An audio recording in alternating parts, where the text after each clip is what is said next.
लागे वो, बोली बचन मोला मीठी लागे वो, ये दिली की लागे संगी जहुरिया मूर्ति माया नकाओ, ये दे मीठी लागे ना, ये दे मीठी लागे संगी जहुरिया मूर्ति माया नकाओ, ये दे मीठी लागे ना।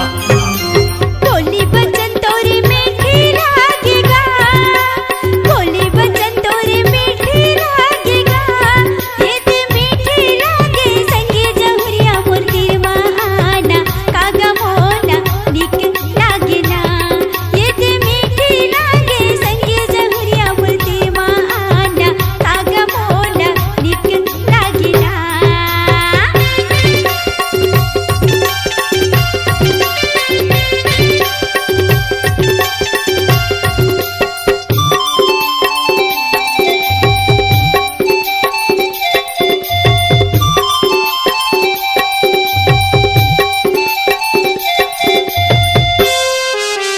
माटी के काया है कंचन मिट्टी वो, माटी के काया है कंचन मिट्टी वो, तोरे सुरता करी के लिखे हाँ गोरी लिखे हाँ चेट का वो मोला मीठी लागे वो।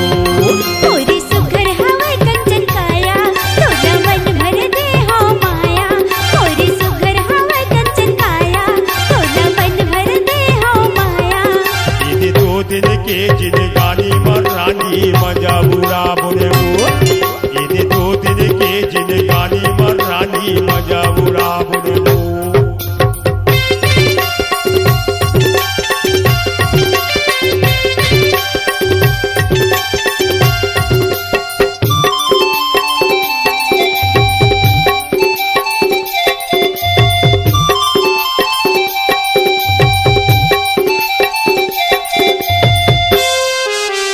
माया के बंधना में बांधे मोला गा, माया के बंधना में बांधे मोला गा, तोरे माया न मांग्यो राजा नहीं छोड़ाओ, तोला कागा मोला निक लागे ना।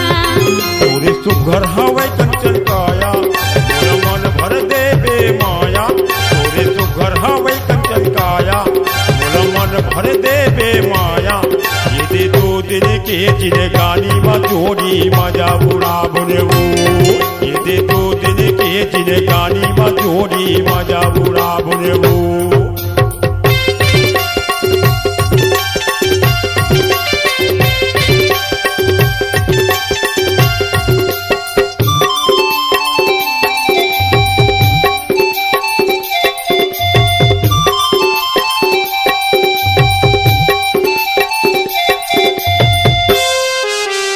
ओला बारी माला गे हे तुमनार, ओला बारी माला गे हे तुमनार, तोर सुघर चेहरा देखे वो गोरी ते हावा दिलदारो मोला निके लागे ना।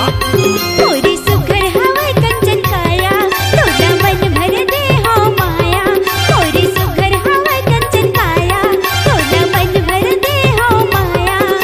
ये दो दिन के जिनगानी मरानी मजा बुरा बोले वो, ये दे दो दिन के जिनगानी में मैया मजा उड़ा बुनगा।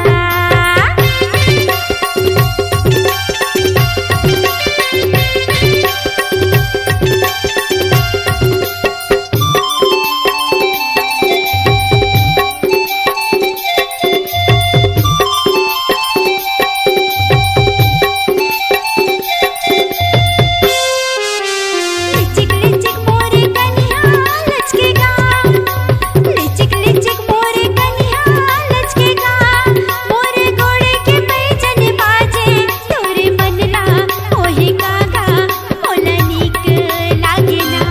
तोरे सुघर हवै कंचन काया, मोर मन भर देबे माया, तोरे सुघर हवै कंचन काया, मोर मन भर देबे माया।